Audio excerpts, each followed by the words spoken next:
everything kind of fades now completely. The last ghostly shimmers of the ship disappear. And you're kind of standing around. Ace is on the ground, struggling to maintain consciousness from the mental blow that you've received in the simulation. Felt so real that it feels like you're dying. It feels like you're wounded. But is it real? You're not quite sure. Maybe it doesn't hurt so much after all. The Hadozi bosun seems more concerned with the rune-scribed walls of this large circular chamber than with your confused faces. The last thing she does say is, "But I'm certain there were no... What was it I saw? Krakens present at this battle. Was that a rabbit? I'm certain there were no rabbits. One of the runes must be malfunctioning, picking up echoes from your past. That's concerning. Your animus could have been fried, and that would have been the end of you. No comebacks." Ma'am, our what nows? Oh, your animus. Your essence, your being. All that you are. Your mind, your soul. So Minius looks down, and he's like feeling over his body for where he took that critical hit. It's like, that was awful. It's one of the worst dreams. Was that and he's like just trying to remember the scattered memories of what was happening before, I'm sure, when they were put into simulation and stuff. He's like, Tasso hears that complaint, says, "No dreams. Illusory exercise. Simulation chamber. It'll all come back to you." Right, and could you tell me again what this awful body is? These are not my hands. And that's your jar. My jar. Yes, it's what your animus is in now. Where's Pan? So as you guys are wandering around, in this large circular space, all of the walls are inscribed with runes. You can feel like potent magic rippling through them still, even though the illusion's faded. There is in one corner near the door, there's kind of like some weird looking contraption with all sorts of bells and whistles and arcane looking configurations of bleeping crystals and things like that, which seems to be bleeping all sorts of colors very wildly, but the bleeps are kind of dying down. What do each of you do as you're standing there and this Hadozi bosun's kind of ignoring you, staring around at the walls? I guess someone needs to jump in. I think that Dr. Carey tries to put away her these big curved swords she has, but she's used to sort of a straighter scimitar, so it takes a little getting, and it's usually ceremonial. So she tries to put these away, and it's very awkward. And she looks around. She says, "Are we ready to talk about what the hell's going on now? Is this the good time? I was in the middle of a life or death battle, and now we're here. Do I remember this sort of recruitment? The idea of the organization? They're talking like we know what's happening, but not yet. Is this coming back? It's kind of okay. It's kind of there. It's starting to slip back in, but it continues to be a very hazy fog to you. You have that last memory that during the battle that you clung on to. You do have those memories that you were informed of this illusory exercise. And the words to test if the animus transfer has been successful. You're actually not wearing the clothes you were in the illusion. You seem to be wearing a type of green uniform and like a green leather cap. You notice the other people in the room are wearing similar outfits. Does anyone Okay, so yeah, she respond? sort of looks- Does anyone respond to Carrie as she kind of voices those words? I'm quite as confused as you are. Kind of remembering that moment in the battle too when they tried to connect. But the last thing I remember was my awful brother, and someone did not appear to belong. I'd never seen them before in my life. They approached me and tossed some sort of dark gem at my feet. And Tato stops. Ink agents. ink agents. Ink agents? Yes. You've been told this before. You've been recruited by Ink. Don't worry. You're in a training period. It will all start coming back to you. I've explained. This is the fourth time I've explained this today to you, actually. Well, hopefully it'll stick this time because I have no idea what you're talking about yet. And then he looks around at the people, kind of recognizing the folks that he was just fighting with. And then a little smirk comes on his face. It looks almost kind of out of place on this sort of ratty, kind of grim-looking visage. And he bows a little bit and he says, my name is Zelminius. You may call me whatever you like, to be honest. Zozo's usually what those that are close to me call. It's a pleasure to meet you. And he especially looks over at the big cat-like creature. He says, you are a fearsome brute, aren't you? He doesn't reply to that. He just says, nobody cares who you are. No, I don't care where we are. And he starts walking towards the Hadozi instructor, the captain, and goes, tell me how to get to the hand.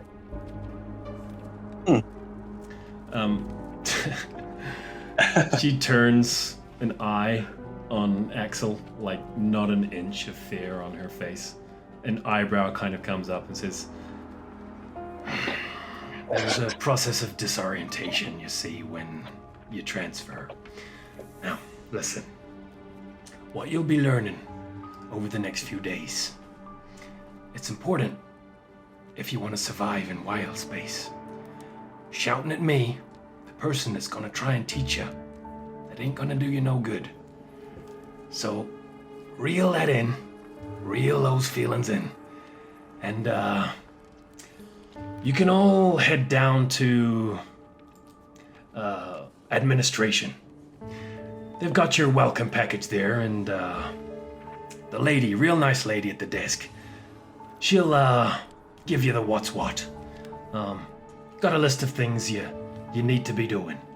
So I'll run through one more time for you. All right? You woke this morning, naked on a slab in the bottling Lucky chamber you. of Ink Agent Academy. Right? I explained to you that you're all here thanks to the celestial bureaucracy. Their jurisdiction has given them the authority to take control of your jars, your body, for other agents who need them in the field who have unfortunately lost their body due to field duty. Now, you've been given, as a replacement, the bodies that you have now. So it all works out. And we're even gonna train you and let you be a part of Ink. So if you do real good and you survive the training process, we can talk about maybe how you can get your bodies back. Which you've asked me already several times. But hold on to that thought and just try and live. All right? Have I asked already if this is we're in the Space Navy now? Is this? I'm sorry if I asked this already. Wild Space Navy, yes, we are an arm of the celestial bureaucracy. We wouldn't call ourselves a navy, an active force. We normalize things that get out of shape throughout the multiverse. When ripples happen that shouldn't, we unripple them. When things go wrong, we right them. We make sure things stay nice and normal. Nice and normal. Nothing I've experienced in the last period of time feels normal, but okay, I'll take your word for it.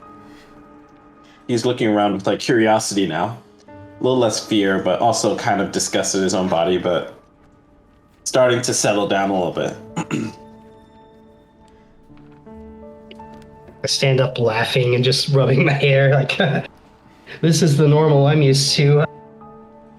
By the way, I'm Ace. I'm a lost boy. It looks like we're all lost together. All my friends are gone, so let's make the best of this, I guess.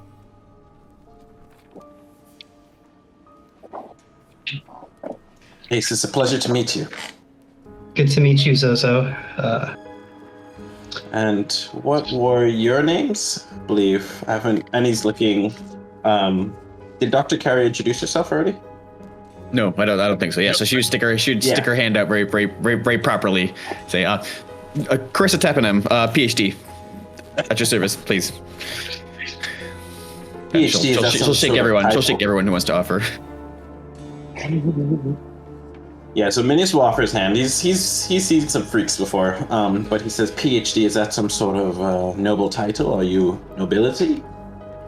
Oh no, I'm professor of navigation, arcane operations, and cartography. Are you a pirate? No. She's an academic. Oh. Oh. Okay. Scholar. I don't know what an academic is. They tend to read many books and be sort of dreary, but she actually is a bit exciting, I can't lie. I saw the swords. Very good. Exactly. Most of her kind don't usually do that sort of thing, so. I don't usually do this kind of thing. All right, and then I think maybe all of us would probably look over quietly at the large hulking figure. He like kind of tries to like menacing look over, and he's like trying to like grip his hand, like try to protract and extract his claws over and over again, and it's not working, and he just looks over and goes, "I'm Axel." All of a sudden, you have the hulking figure of the Hadozi, which to you is not a hulking figure because you're so enormously huge. But she kind of looks up without actually having the sensation that she's looking up at you. Somehow she still seems like she's looking down and says, I like that throwing the Thrycreen overboard there. Now that was good work.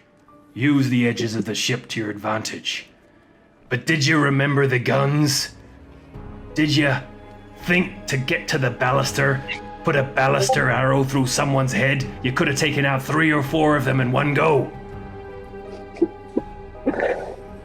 What's a ballast? Oh, goodness me. She kind of shakes her head and walks up to Dr. Carey and says, now that getting your crew together, calling them together, that was good work. But why didn't you get them to loosen the grappling hooks that was holding you to the other ship? You could have got away before the explosion. You got caught by another ship coming in. What? Say, what'd you say there? Yeah, pirates. I see. Yes, pirates. And she wriggles her fingers, and she looks very relieved to see that the sort of quill just appears magically in her hands. And she says, "Do you have any paper? I'll write down. I write down comments." I do have a piece of paper. Excellent. You have to write on the back. It's a list of tasks. Tasks you need to do. Orientation tasks. This will get you up to speed, ship shape, get you trim and fit, get your body working, right? So, the first thing you need to do, as I said, down to administration. Get your welcome pack. That's all the way down. Ask the guards at each of the stairs down. They will let you through even though you're wearing green. If you say Bosun Tardo sent you down to administration to get your welcome pack. What are the words you have to remember? Bosun Tardo, welcome pack, ma'am. Back. That's a short summary, I suppose. Right. Well. But you there. She walks right up to Zozo and eyeballs Zozo until Zozo. Would Zozo like divert his eyes, or would he just like stare her out? No, he would definitely stare her down, but not angrily. But he'd like almost a little flirtatiously, like, oh, you know. She's stone faced. She did not giggle like I just did. Yeah. It's like, yeah, he's looking back at her. I like a strong woman. Was that the magic you used during the battle? What was the magic you're asking? One of the fellows you talked to, he seemed overly concerned about his rotating head there. I'm thinking yes. that was magic. A magic of a sort, I suppose. I'm a bit talented at tugging at the emotional strings of people. It's not something I can do all the time. Enough with your chatter. Did you feel the ship listing? Did you feel that it was out of control? I suppose so. The whole situation felt out of control. Was there? Well, you could have taken control. You could have got to the throne and taken control. That's the point. You didn't think. You stood there waving and fighting and arguing. The throne is the heart of the ship. Someone must control it. List. I see. These new ones. Gary's taking notes. Yeah, it's just noted. You know, She comes. it's a bit of a sore subject, taking control of the throne and all of that, but noted. It was a stupid head, though. I have to admit it. I agree, but she comes to stand in front of Ace. And when the captain fell, what were you doing lying there on the ground, bleeding? He lifts his chin. Well, I was trying not to die. Well, instead of dying, you should have been putting on the captain's hat and taking control of the crew. Rally them behind you. Shouldn't you now? Yes, yeah, I'd probably look rather dashing in the captain's hat. Next time I find myself in that situation. That's not the point of looking dashing. Oh God, this Isn't it? is going to be harder than I thought.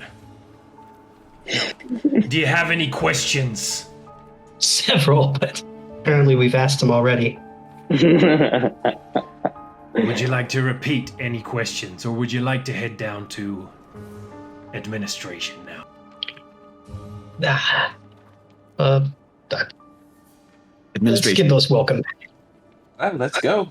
You head out from the room into a hallway. You can see that there are doors leading to other simulation chambers, and you can hear people shouting within. You presume other cadets like yourselves in training, with their simulations not yet being complete. You are in a massive obsidian tower with Ooh, sick. winding stairs that go from floor to floor. At the moment, you're on the simulations deck, and you, not knowing your way around, kind of wander down the hall until you run into like these three grisly-looking uniformed guards. They're not wearing those strange black suits that you saw in your last memory. They are wearing some sort of uniform, the colors being purple in tone. And as soon as what do you say when you run into these? Do you remember the instruction from Bosun? From the Bosun? Welcome back. Bosun Tardo sent us to get our welcome pack. I believe we were supposed to let you know that as such. For me, the welcome pack, that'll be down in administration. Greenie, head down the hall. You'll find the stairs. Ask the next guy. Okay. Zominius turns to follow the direction. I imagine the group's moving as one at this stage. Yes. Yeah. Winding your way down the stairs, it's going to take you into the gymnasium. As you kind of come down the stairs to go through the gymnasium, you see what looks to be like a halfling student, perhaps late for class, just sprinting through the halls. And as they come around the corner, they kind of almost run into you and dodge to the side and just run into this plasmoid-looking creature that was walking along the hallways and just kind of like buries themselves halfway into this plasmoid. And they're just kind of like trying to get out from each other. You walk, seeing through one of the doors what looks to be like this massive obstacle course with strange contraptions of all sorts, and students kind of like managing their way to get through the obstacle course. The next set of steps brings you down into the cadet quarters, and you walk past several rooms, some older looking cadets, more comfortable, some others that look just as lost and confused as what you feel like your face looks like. There's a pair of them that seem to have some type of very cool game of like illusory spelljammers that they seem to be playing each other with at some kind of like strategic chess or military illusory board game. You continue to wind your way down this obsidian tower and arrive at what would be like the stores, where there's like a little opening with a gnome, looks like metallic in nature, who seems to be yabbering away at one of the cadets who is trying to order something in a very confused fashion. The room behind him looks like a complete disaster. There's announcements coming over the loudspeakers as you continue to wind your way down. Each of the places you're running into these guards that are directing you on your way so that you know where to go. And finally you arrive at administration, where you come to a receptionist, a charming Thrycreen woman with very bluish looking scales. And is doing a million tasks at once with her 4 arms, just all sorts of things at once, and yet she's very calmly looking at you with a smile, waiting for you to ask the questions that she can see on your lips, noticing your green caps and your green uniform.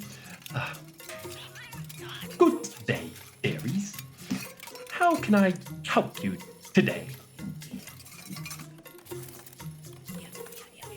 Terry has no response because she's like involuntarily, like when this secretary is speaking and making her mouth clickies, you can see Carrie trying to figure out how to like move the muscles to voluntarily make those mouth things. And as the secretary tries to grab a piece of paper, her little arms are trying to make similar movements. You can just see her. She's so busy figuring out her body and wondering what she looks like that she doesn't bother to step forward. Nice. Hello. I believe Bosun Tardo sent us here to get our welcome packs. Yes, the welcome packs. Of course. Here you go. And she brings out these little packages. Each include, you can see, 2 changes of a red uniform. She explains, this is your cadet level uniform. You will mostly wear it with a red leather cap. And when you are needing to go to Skyrock for your Skyrock training, you must put on these blue leather caps. And she puts a little blue cap on top of the red uniform, which has a red uniform in it and a red cap. These caps mark your security level within the academy. Make sure you are wearing them properly so you are not disintegrated by the guards. Can I just wear all the caps at once? Just to be safe? I'm sorry, dear? Can I wear both the caps at once, just to be safe? Yeah. You will be disintegrated if you do something so silly. You only wear the caps you need to go to the areas that you need. Oh, good Harry God. takes notes. Has this Navy never heard of color clashing? This color combinations are... Hilarious. It's for practical reasons, not fashion. But very funny. That's At the clear same enough. time, she's like doing a million things at the same time. She puts on each of your welcome packages what seems to be like a kind of chip of sorts, something that's kind of like a very golden-looking version of like a poker chip. 400 credits to buy at the stores. Whatever that you need for active duty. Be sure to spend it wisely. And if you have any questions, do not ask the person at the store, because he will talk your ear off. Should we head to the store after this, you think? We have a list of tasks here, and I'm not quite sure what would be the most... So make the long most sense. as you complete all the tasks before the end of the day, then you can do them in any order. Well, and he looks to the little squad that he's with. Do you have any suggestions? Axel looks over at the Thrycreen and says, "Thanks, bug lady," and then turns to Zozo and says, "I need a weapon. I'm going to the store." Store it is then. She I retorts, cock my eyebrow up and I say, didn't the boat pack? say again? I'm asking everybody around. Didn't the bosun say we were to get an elite welcome pack? That's right? She said elite. I distinctly remember her saying elite. Go ahead and roll deception for me. Sure. Fun. Oh, it's quite good. Ooh. I swore I heard those words. Something about we were very good at our first test. All of her Sounds arms right to kind of me. stop. Her eyes kind of go from left to right. Said impressive was the exact words. Quite impressive. Oh, the packs with the toilet bags? And, oh, lucky you. Showering will be quite the pleasure now. And she pulls out these very nice looking embroidered toiletry bags. What's a shower? Now this is more like it. Okay. As that's happening, the doors kind of bluster open, and this very well-dressed, bulky-looking dignitary with a hippo head kind of walks in, flanked by, you assume, other important officers from the academy, and they seem to be talking away about something important that you're midway through the conversation, so you're not exactly sure why it's going on.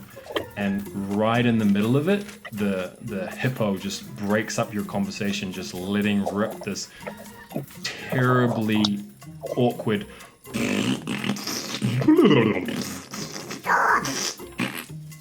explosive fart that just leaves the entire room Crack up laughing. silent for a moment. The secretary blinks and then says, "Yes, as I said, the exclusive toilet bag welcome pack." And the dignitaries or the officers accompanying the dignitary just completely straight face, not even a smirk, just continue on like nothing happened. To the store then? Moving on. I can taste that one. That's impressive. Yeah, way better than ever before in life. He's got tears in his eyes walking out of that. Yeah, so we head back up to the store, which I think we walked by. That would be the closest area, absolutely. Right. At the stores, you return to the place where you saw the student was being attended by this robotic-looking gnome. And now there's no one standing at the counter, and you can walk right up to it. There's no one at the counter, or is there's no lines anymore. The obviously being attended. Ximenius approaches the counter space and says, "Hello. I think we're supposed to stop off here. Little orientation journey."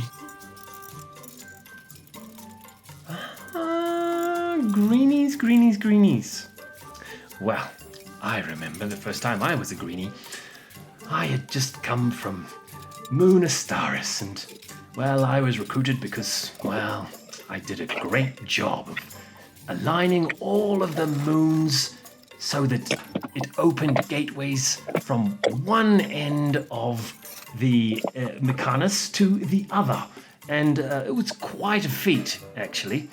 I should tell you about it. I was there with my walks cousin. up, slams his paw down, and goes, "Equipment man.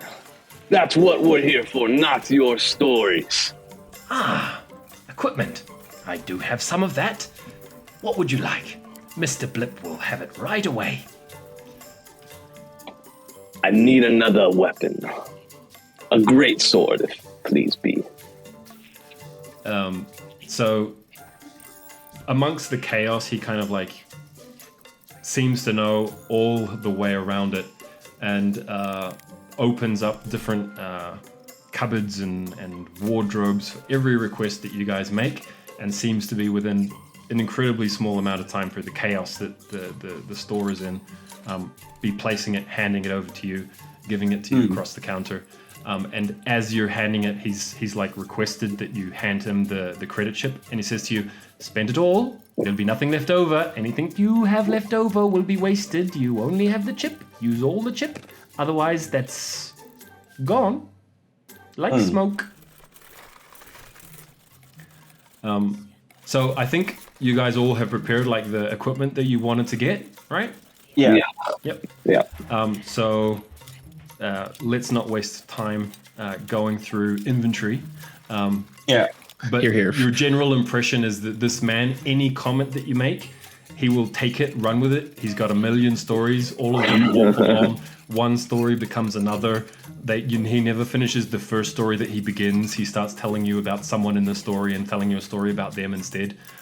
So you're very happy to almost escape him once you've collected all of your gear. So now all of the gear that you have pre-prepared in your equipment, you have access to it. Okay, great. Nice. Just a side note that Ximenius got 15 bottles of fine wine. That raises both of his eyebrows. He goes quiet for a while when you request that. It's like, well, you told me to spend it all, so I don't really need swords or anything like that, so hand it over. He's got like He says, I suppose it could be good as a bribery resource. Sure. And right. He Bribery. does fetch it. Perhaps we should head to the bunks now. Yes. And just so everybody remembers, when we talked about it in 0.5, but Axel has a bandolier of potions on him. Okie dokie. Okay. Remembered, yes. Up the stairway, back into the cadet quarters. You can see that this area's got like a dormitory, which seems to be split off 4 the newer cadets and what seems to be like the graduates seem to still be in here, those that are about to be called up for active duty. Your dorm is actually larger, but it's filled with more beds. There is actually like a tavern, a raucous bar that you've like walked past as you've been given directions to where you're meant to, put your uniforms that you just got and your toiletry bags, etc. Washrooms. There's a laundry, and there's a large GIF standing at the door of the dormitory who seems to be kind of like waiting almost for you, and he quickly tells you to assign yourself one of the lockers. The bed will be yours, the one that you choose. Do it quickly and don't linger. And he kind of assumes that you're gonna find your own way around, and he marches off to somewhere else. Probably you think he was eager to get to that tavern that you walked past. So you can quickly see that in the room there's many bunks, but there's like one that's really nicely placed. It seems to be like near a window that you can actually look out the window into whatever might be outside this massive obsidian tower. And it's right by like the laundries and the toilets for easy like night access to go to the bathroom. How do you organize yourselves? Do any of you try and make a beeline for that bedroom? Are there going to be several of you making a beeline for that particular bunk? Or do you... Well, I'll hand it over to you to manage how you manage which bed you choose. Zaminius walks towards the bunk like it's not even a question. And Axel walks right by it like it's not even a question. He just goes and tries to find the biggest bed that he can find, no matter how dainty or dingy or hard packed it looks. He's used to it. Well, he thinks his whole body's used to it. Okay. What about Ace, and what about Dr. Carey? I'm just amazed that there's like so many. I'm used to just like in a. Like, wow, this is amazing. We each get one. When we walked in and saw the one fancy bedroom, Dr. Carey also takes a few very confident steps towards the nice one, and then sees Zaminius going along, and she stops herself, she goes, "Oh no, of course, yes, no, this one over here looks nice." Interesting. So, just as Zaminius is about to arrive at that bunk bed, another group of cadets has walked in through the door, and one of them, a very confident looking moon elf, hurls her kit bag across the room, and it lands perfectly on the bunk right in front of where Zaminius is about to walk. And she says in a kind of snarky voice, "Change of plans, Greenie. This bunk's mine now. Go tell the duty officer it wasn't to your liking, and we'll get ourselves swapped over. Tell him you've traded bunks with Vina." I'm not sure who you're speaking to, but you must also be mistaken. And he just walks over, and he kind of just sits on the bunk, starts pulling out his wine bottles. Doesn't really respond much else to her. Vina, flanked by her little gang, they all kind of like come up to try and intimidate you. "Did you not hear me properly? Do you have wax in your ears?" Well, this body is a bit new, so there might be some wax in here, but I have the finest of hearing, to be honest. You should hear me play the flute. He says, this room, unfortunately, as decrepit as it is the best one in here, so it will be mine. "Do you know what will be yours?" bruises all over your face and your nose. As soon as he sideways. says that, as soon as he says that, it's a girl. It's a girl. Axel. Oh, as soon as she says that, Axel has walked up behind the whole group. And it's just like a shadow that gets cast into the room. Yeah, it just starts casting, getting bigger and bigger, and blocking all the light, and says, "Do we have an issue here?" Nice. Make an intimidation check for me.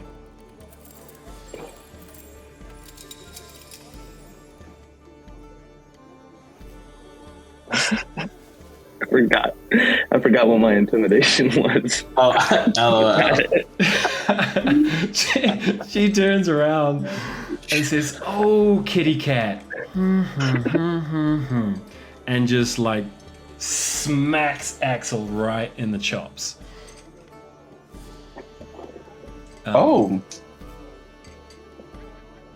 So we're gonna Ace is taking interest now. Like, whoa. launch it into a what would be a fist fight. All right? Nice. So, this isn't actually like a Fight to the death or anything? yeah. It's a It's still a death. yeah. So I'm gonna be rolling as if it's like a longsword attack, but it's just a fist attack. Okay.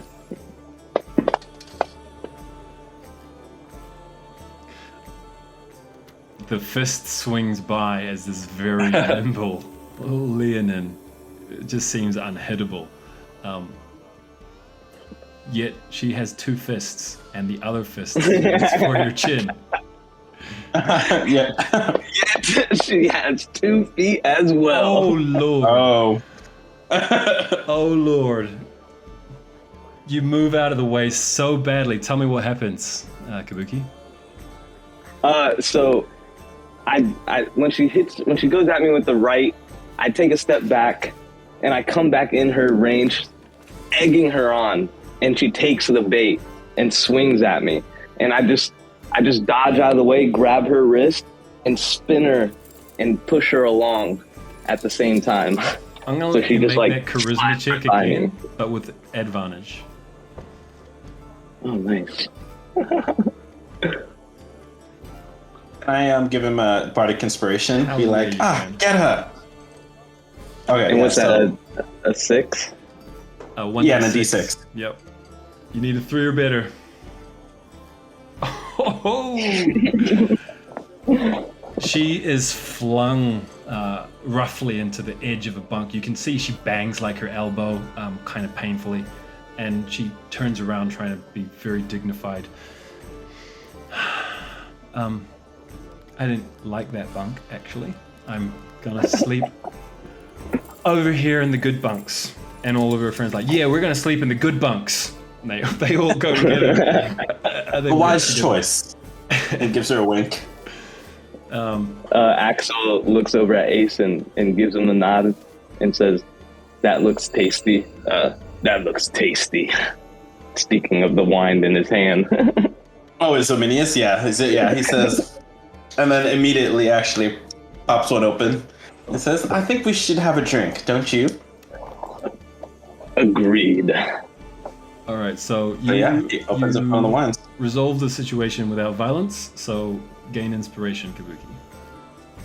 Nice. So you claim your lockers. Everyone, are you positioning yourselves together like a little kind of group, or you spread yourselves out? How would you arrange yourselves at this point? There's more beds than us. Yes. You can see that some are occupied, but you could spread yourself. Are they into bunk your own- beds? They Like are. bunk They are beds? bunking beds. Yes. Oh, that's So cute. he doesn't get to find the biggest one, but Axel decides to go to the one that's in the corner and get on the top bunk and like curl up in like a huge ball right in the corner and just staring out at everybody. He doesn't know why he's doing it, but he's just up there staring out over and he feels comfortable. Nice. Like I'm imagining a very think- cat-like position there. Mhm. Yes. But he's still really heavy, so like the bunk bed is like sinking down a little bit. So whoever's underneath, if there is anybody, is probably thinking about getting a new bunk right now. Nice. What about Ace and Dr. Carey? How do you sort yourselves out?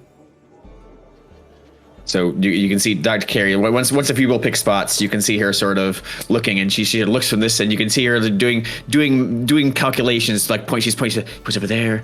All right, he's over there.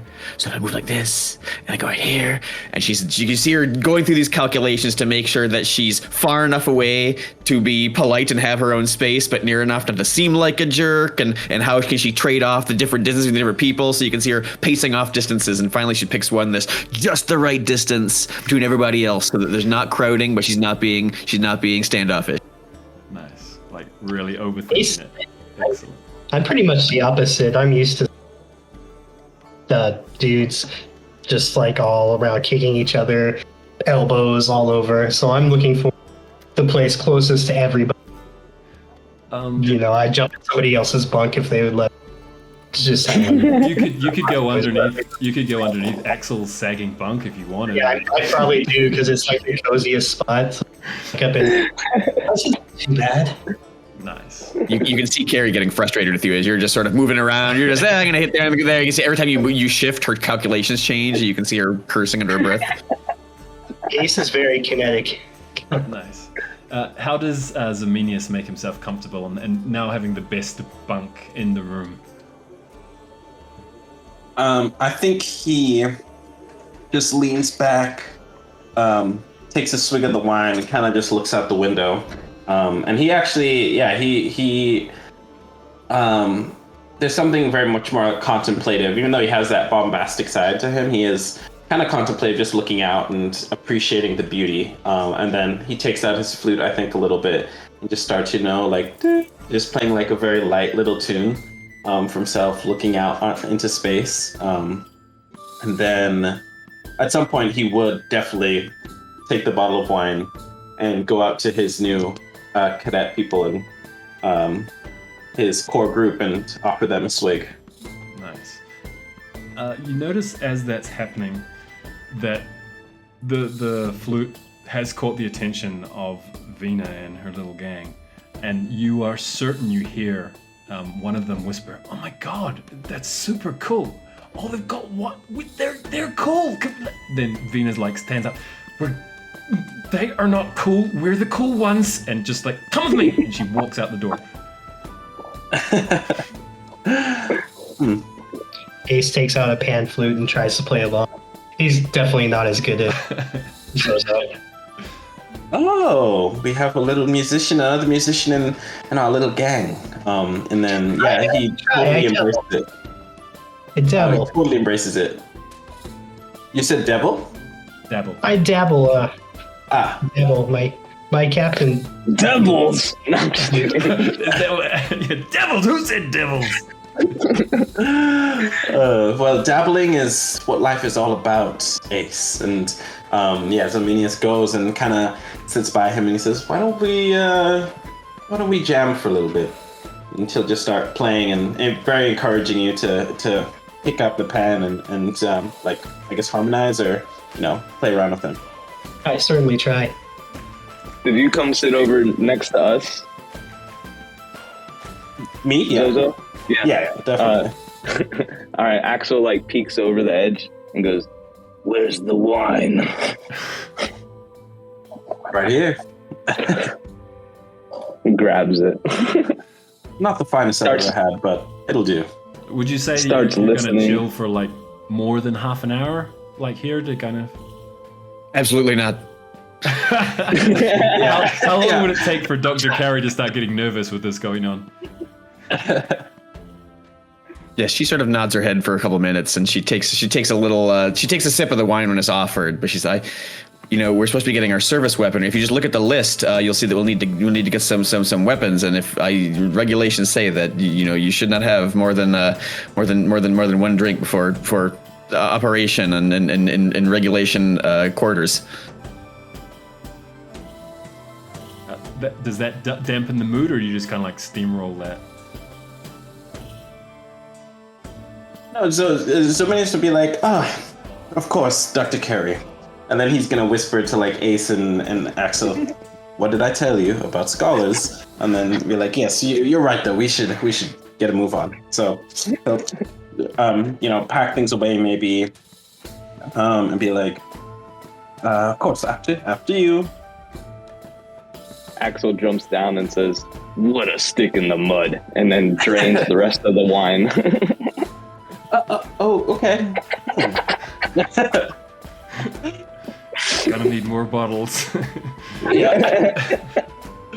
All right, That would be a lot, but Where are you hitting next? Like no one is tempted by the offer of weapons. You would have collected your weapons now at the store. Oh, that was you're part of now- our- Yeah, you're fully equipped. You will have now your main weapons. Anything on your shopping list that we pre-worked out, you have access to all of that now. I guess holding the list. Your main weapon and your armor, and then 400 credits worth of any other objects that you decided to get. very nice. I guess so. Holding the list, Dr. Carey would she looks down the list of options. And ooh, ship inspection. Lead on, stick. Of course, she clicks her heels and stands up straight and heads off, not knowing where she's going because where do spaceships attach to anything? Right. We do not have this map in front of us, do we? The characters. You're finding your way around. You do not have a map. No, this is definitely Right, like yeah. a lot of asking questions going on, a lot of directions, a lot of people helping you out. But imagine a bustling, busy place with people all dressed in all of those different sorts of uniforms, purple, blues, even other greens, and other people, and lots of people in red. Okay, she takes a very confident 15 steps and then starts slowing down. Excuse me, we need to excuse me, and ask somebody. So were you heading for the ship inspection or the Spelljammer Nexus for basic Spelljammer training at this point? If they're letting me guide, she's going to the ship inspection. Okay, all right, great. So Skydog, right? As you head that way, you do run into the guards. How are you guys dressed now? Are you still wearing your greens? Oh, right. We're supposed to wear red. The red. Yeah. Oh, but no. You weren't taking notes. Yeah. Ace has all of his hats on. Yeah. Oh man. Really? You're wearing the red, the green, and the blue hat at once? He wasn't listening. He said disintegration. He's like, oh, Harry. red? Red uniform, blue cap, Skydog. It says right here. See? She shows the notes. Oh. Thank you.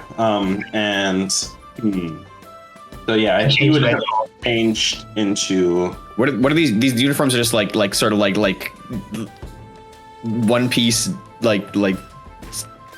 Yes, they are. They're kind of like overalls, what we call in New Zealand overalls. I'm not sure what they would say Right. these days. Like onesies, I guess they're kind of like functional. I can only think of the Venture Brothers where they call them an action suit, but I think that's what people actually call them. This is probably what they call them here. That seems to be a perfect fit. Let's call them action suits. Nice. Yeah, so Zozo will definitely follow Dr. Carey's instructions and put on what she says to put on and be like, oh, okay, sure. And then puts on the stuff. All right. So he's wearing the correct suit, which is also slipping my mind for some reason. Like, So you head back up these winding stairs that kind of force you through these narrow corridors. Then you're going to be heading back upwards, straight through the simulation, not heading towards the simulation chambers, and up through what looks to be some very important area to the top of the academy, to Skydock, where there are a number of hammerhead-shaped ships docked at the very top of this obsidian tower. And you do see on what would be like the dock walkways, 2 twin gnomes who see you pop your head up as you come up the stairs and kind of wave you their way. No one. We checked to see if anyone got disintegrated.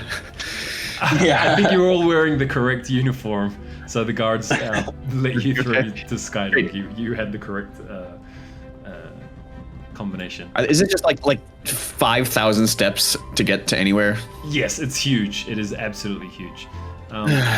You could probably estimate that it might be like 1,500 feet tall. This tower. Wow. So yeah, you've been walking, for sure. We could have planned this better if we knew got a map. Yeah, seems like a pretty big oversight to not give us a map. Just send us out here and see what happens. Sickos. These 2 gnomes. We should have asked if there was a map. They seem to be like tapping their feet in unison as you guys have stopped to like chat and catch your breath. You see some like tapping of wrists. You don't actually know what that means, but they definitely tap their wrists. Yeah. At the moment, just all right. You're heading over. Yeah, I'll leave it. Let's get this done. You have this will follow. Ship infection, I suppose. I'm Kip. This is Pick. Pay close attention. This is one of the most important things you'll be learning today. Your way around a Spelljammer. This is a hammerhead ship, and there are several parts to the ship. And they bring you on board. There are 3 decks. The lower deck, the main deck, which you come aboard on from the dock, and then at the front of the ship there seems to be a higher part where there is a ballast that seems to be mounted up there. And Kip and Pick, these 2 little gnomes, they seem to be one very dour and serious, who seems to begin the sentences, and the other one kind of chirpy and happy, always smiling, seems to finish his sentences. And they show you, first of all, to what they call the jamming stations. These are kind of located where you can see near the wings of the Spelljammer. And they explain that these are where the crew can operate what they name as the sails and the rigging to lighten the mental load of the Spelljammer, so that the Spelljammer is able to get the ship into optimal speeds. And they tell you that there are 7 jamming stations on the ship, which can be manned by 1 to 3 crew, depending on the function. Getting the ship to be faster, you only need 1 crew member at each of the jamming stations. But if you want to be helping with more advanced maneuvers like offensive tacking or defensive tacking, then the jamming stations require actually 3 people to man one of the jamming stations to effectively pull the sail in really tight to bring it the Spelljammer spinning around. And because you're kind of like in tune with the Spelljamming navigator, this helps their imagination to navigate the ship much more effectively. If these jamming stations aren't manned, they explain, then the ship will just be cruising like at an average speed, basically. They then take you downstairs to the Spelljamming helm. It looks like this magnificent, magical-looking seat in an area down at the lower deck. And they explain that the Spelljammer must be sitting in the helm and to have their mind completely attuned to it in order to, in a way, attune to the entire ship in order to fly. That it's always usually below deck because it's a vulnerable position. If damage happens to the navigator, then things go terribly wrong. So that's why it's usually below deck to keep them as safe as possible from enemy fire. there are actual masts on the ship, and they are there for a lookout to keep an eye on anything that is approaching from the horizon. One of the gnomes talks about crystal spheres. When you arrive at a new world, giving the Spelljammer advance warning of the crystal spheres ensures that there is a smooth breach of the portaling process to enter the new worlds.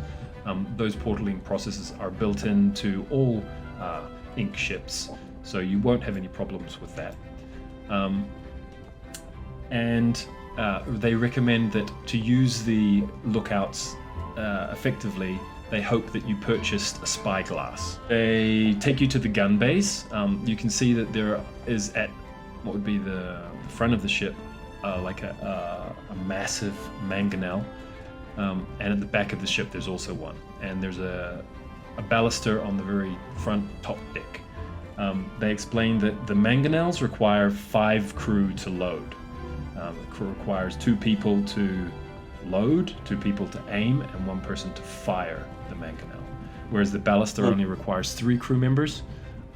That is 1 to load, 1 to aim, and 1 to fire.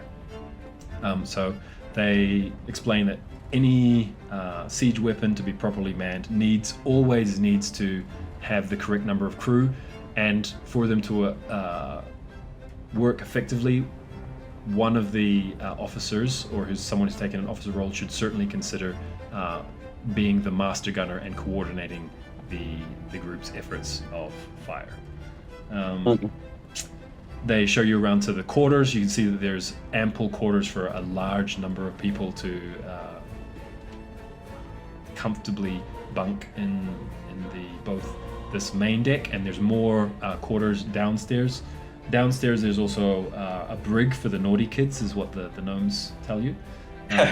And at the back of the main deck there's like a mess hall, which they say this is where, if you're not on deck or in active duty, this is where people will come to relax. The last thing they show you is at the front of the ship there is a ram, and that the navigator is encouraged to terminate damaged ships by effectively ramming an enemy ship. That should effectively take them out of combat much more swiftly than a boarding situation. So they encourage whoever is interested in navigating to learn the art of delicately ramming a ship. As this conversation goes aboard, everyone roll perception for me.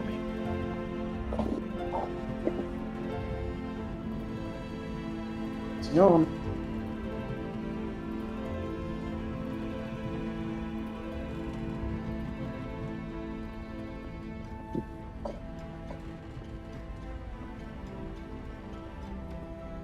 Okay. It's like 17 to beat. All right. Carrie notices, as this chatting's going on, that on one of the other ships docked at Skydock, there is something a little off happening at the nearby dock. There's someone wearing officer colors, the purple officer colors, and they seem to be supervising one of the merchant ships being unloaded. And you notice that they very surreptitiously slip the merchant a shiny coin. From your judgment, your sharp eye, you think that was a platinum piece. And the merchant hands the hobgoblin a small bottle in return, which he quickly conceals in his pocket.